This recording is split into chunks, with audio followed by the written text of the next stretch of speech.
દિવાળીના તહેવારને આડે હવે ગણતરીના દિવસો બાકી છે ત્યારે સુરતમાં હીરા ઉદ્યોગ સાથે સંકળાયેલા રત્ન કલાકારો માટે મુશ્કેલીઓ વધી રહી છે।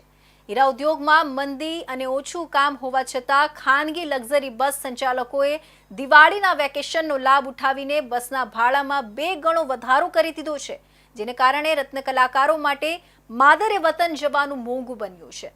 આ ભાડા લૂંટનો આક્ષેપ સામે ડાયમંડ વર્કર યુનિયને પોલીસ કમિશનરને ફરિયાદ કરીને તાત્કાલિક કાર્યવાહીની માંગ કરી છે।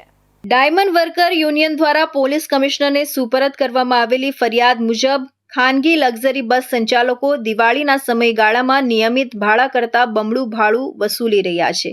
યુનિયને જણાવ્યું કે સામાન્ય દિવસોમાં જે સિંગલ સોફાનું ભાડું 700 હતું તે વધારીને 1400 કરી દેવામાં આવ્યું છે।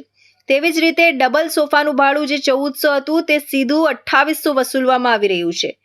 પ્રેસ નોટમાં યુનિયને સ્પષ્ટપણે જણાવ્યું કે છેલ્લા ઘણા સમયથી હીરા ઉદ્યોગમાં મંદી ચાલી રહી છે, જેના કારણે રત્ન કલાકારો આર્થિક રીતે મુશ્કેલીમાં મુકાયા છે। તેમને પૂરતું કામ મળતું નથી અને તેમની આવક ઘટી ગઈ છે। આવી પરિસ્થિતિમાં દિવાળી દરમિયાન વતન જવા માટે ખાનગી બસ સંચાલકો દ્વારા વસૂલવામાં આવતા આટલા ઊંચા ભાડા તેમને પોસાય તેમ નથી। યુનિયને જણાવ્યું કે અમે ખાનગી ટ્રાવેલ્સ સંચાલકોના વિરોધી નથી, પરંતુ મધ્યમ વર્ગને પરવડે તેવા ભાડા નિર્ધારિત કરવા જરૂરી છે। યુનિયને પોતાની ફરિયાદમાં માત્ર ભાડાની લૂંટનો જ નહીં, પરંતુ અન્ય ગેરરીતિઓનો પણ ઉલ્લેખ કર્યો છે। તેમને જણાવ્યું કે ઘણી બસોમાં મુસાફરોને ઘેટા બકરાની માફક ભરવામાં આવે છે, જેનાથી ટ્રાફિક નિયમોનું ઉલ્લંઘન થાય છે અને અકસ્માતોનું જોખમ વધે છે। ભૂતકાળમાં આવા અકસ્માતોમાં અનેક લોકોએ જીવ પણ ગુમાવ્યા છે।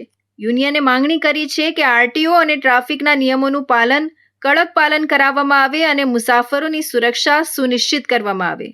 દિવાળી વેકેશન દરમિયાન જે લાખો રત્ન કલાકારો વેકેશન ગાળવા પોતાના પરિવાર સાથે માદરે વતન જતા હોય છે, ત્યારે પ્રાઇવેટ બસ સંચાલકો દ્વારા જે બમણું ભાડું લઈ અને ઉઘાડી લૂંટ ચલાવવામાં આવે છે અને જે ટ્રાફિકોના નિયમોનું સરેઆમ ઉલ્લંઘન કરવામાં આવે છે। એક સોફાની અંદર 2 જણાની કેપેસિટી હોય તો 4 ને 5 જણા બેસાડી અને મુસાફરી કરવામાં આવે છે, જીવનું જોખમ પણ છે। તો આ બાબતે અમે ભાડાનું બંધારણ કરવા અને ટ્રાફિકોના નિયમોનું સરેઆમ ઉલ્લંઘન કરે છે એની ઉપર કાયદેસરની કાર્યવાહી કરવા માટે સુરત શહેર પોલીસ કમિશનર અને સુરત શહેર કલેક્ટરને એક આવેદનપત્ર આપવામાં આવેલ છે।